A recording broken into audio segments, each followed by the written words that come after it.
자, 환경에 따라 영어 공부는 바뀔 수밖에 없습니다. 만약에 여러분 환경이 미국에 있어요. 또는 여자친구나 남자친구가 미국인이에요. 그러면 여러분들의 환경은 일단 좋은 환경에 있는 거죠. 이런 거 우리는 몰입교육이라고 그래요. 그러니까 몰입교육을 할 수 있는 곳에 가 있으면 뭐 다른 공부는 그렇게 필요하지 않을 수 있어요. 그분에게 직접 물어볼 수도 있고요. 기타 등등등. 그리고 언어의 뇌는 옆에 누가 있는 것만으로도 활성화됩니다. 근데 이런 것은 특별한 경우고 일반적으로 우리나라에 있고 주변에 다 우리말만 하고 있고, 그렇다면 영어 공부의 방식, 영어 접근하는 방식도 달라질 수밖에 없어요. 그것은 바로 그러면 어떻게 해야 되느냐? 영어는 반드시 독해를 하셔야 돼요. 그리고 비디오를 보실 때는 자막을 반드시 보셔야 됩니다. 그리고 자막을 안 보고, 그리고 어느 정도 듣기 시작하면 안 보는 게 낫겠죠? 그러나 전혀 듣지 못하는 분들은 자막을 꼭 보셔야 돼요. 일부 사람들은 자막을 보지 말라고 하는 사람들도 있습니다. 그건 100% 실험으로도 잘못된 경우입니다. 여러 가지 실험을 했을 때도 자막을 보는 것과 자막을 보지 않는 것과 그리고 한글로 된 자막을 보는 것, 세 가지를 실험을 했었어요. 그랬을 때 실제 미국에 했던 실험에서도 자막이 자기네 모국어로 되어 있는 경우는 효과가 0%에 가깝고, 자막이 있을 때가 없을 때보다 더 효과가 좋았습니다. 그러니까 전혀 못 알아듣는 사람은 아무리 들어봐도 소용이 없어요. 파수성을 매일 들어도 소용없는 것과 똑같습니다. 자막은 반드시 깔고 보셔야 돼요. 근데 문제가 하나 있어요. 그렇다면 이해를 하는 건 또 다른 영역이거든요. 자기가 보는 것이 이해가 안 된다는 것은 이것을 막을 수 있는 방법 또는 향상시킬 수 있는 방법은 뭐가 있을까요? 우리 주변에 외국인이 없어요. 몰입교육도 안 됩니다. 그런 상황에선 바로 독해가 되는 거죠. 비디오 자막을 보면서 하는 것도 사실 독해 영역에 속하기도 하죠. 그래서 독해는 반드시 하셔야 해요. 주의할 게 있습니다. 제가 독해라고 하니까 갑자기 구문 독해 생각하시는 분들이 있습니다. 이거 아니에요. 그리고 문법 생각하시는 분도 있어요. 아닙니다. 단어짜 암기하는 분도 있어요. 이것도 아니에요. 제가 말한 거 독해로 바로 들어가셔야 돼요. 비디오 자막을 보시면서 물론 모르는 단어를 찾을 수 있으나 최대한 적게, 최대한 자제하셔야 돼요. 모르는 단어 나왔다고 모든 거 찾으면 안 되고요. 가끔가다 진짜 궁금한 것만 몇 개 찾으시고 모르면 또 넘어가는 것도 미덕이라고 생각하시면 돼요. 자, 영어는 반드시 독해를 하셔야 됩니다. 그러나 여기서 말하는 구문 독해나 문법이 아니라 그건 할 필요 없어요. 단어장을 암기할 필요도 없습니다. 그냥 바로 들어가시라 했어요.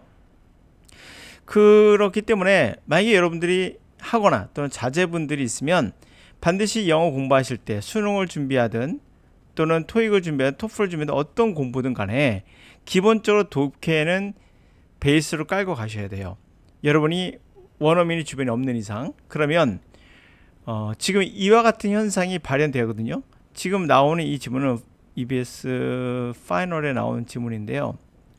이 내용을 보시면은 어떻게 우리가 독해력이 향상되는지를 정확히 보여주고 있어요. 같이 한번 읽어보면서 내가 어떻게 영어로 공부해야 될지를 방향을 잡을 수 있는 좋은 어떤 자료가 될 수 있습니다.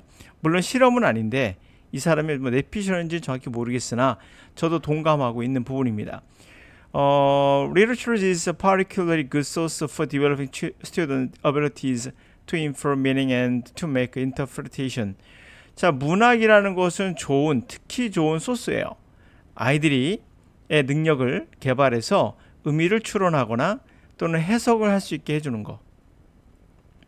This is because literary texts often reach in the multiple levels of meaning and demand that the reader be actively involved in discovering the unstated implications and assumptions of text.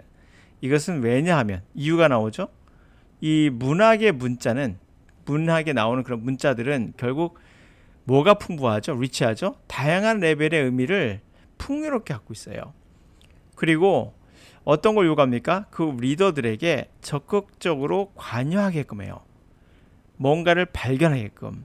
진술되지 않은, 이야기되지 않은 그 내재된 의미들 또는 그 텍스트의 어떤 여러 가지 추론들, 가정들, 그런 것들을 찾아내게끔 적극적으로 찾아내게끔 요구한다는 거예요. 이게 바로 뭡니까? 이게 해석이에요. 이해라는 거죠. 이게 해석이죠. 우리말로 바꿀 필요는 없어요. 우리말로 바꾸는 건 번역이니까 자기가 이해하면 되는 거거든요. 근데 글이라는 걸 단순하게 단어의 조합으로 생각하는 분들이 꽤 있거든요. 예를 들면 리치라는 단어가 뭐죠? 부자 아니에요. 여기는 풍요롭다고 제가 해석을 했죠. 굉장히 문자가 다양한 의미에서 풍요롭다라고 해석했어요. 풍요롭다는 것과 부자는 약간 개념이 다르죠. 이렇게 이해할 수 있는 건 독해에서만 가능해요. 물론 리스닝도 가능하고요. 문법은 그런 걸 전혀 말해주지 않아요. 이런 것들을. 그러니까 리치는 부자의 이렇게 배우게 되죠. In a poem, for example, a word may take on a powerful figurative meaning beyond its fixed dictionary definition. 자, 그리고 시 같은 경우는 예를 들면 한 단어가 아마도 take on powerful, 강력한 비유적인 의미를 띌 수가 있어요. 그의 고정된 사전의 정의를 넘어서죠. 여기에서 우리가 사전의 정의를 넘어선다는 말 보이십니까? 시만 그런 게 아니에요. 소설도 또는 어떤 글도 다 사전적 정의를 넘어섭니다. 그러므로 여러분들은 사전만 갖고 암기하면 영어가 되겠지란 말은 착각이에요. 이걸 증명할 수 있느냐? 네, 간단히 증명할 수 있어요. 여러분 사전에 가서 베이스라는 단어 보이죠? 베이스가 있어요. 그럼 찾아보세요. 1번부터 5번, 어떤 큰 거는 20번까지 나올 겁니다. 번호가. 뜻이 몇 개죠? 20개가 있다는 얘기인가요? 그럴 리가 없겠죠. 이게 바로 우리가 사전이 갖고 있는 게 정의가 아니에요. 실제로는. 이건 용례죠. 이러한 용례. 그러니까 여기서는 이런 뜻, 저기서는 저런 뜻, 여기서는 또 다른 뜻, 이런 것을 용례라고 해요. 사전은 정의를 가르쳐준 게 아니라 정의에 대한 힌트만을 줘요. 이 힌트를 통해서 정의를 찾아가는 건 여러분들이 독해를 통해서, 리스닝을 통해서만 얻을 수 있습니다.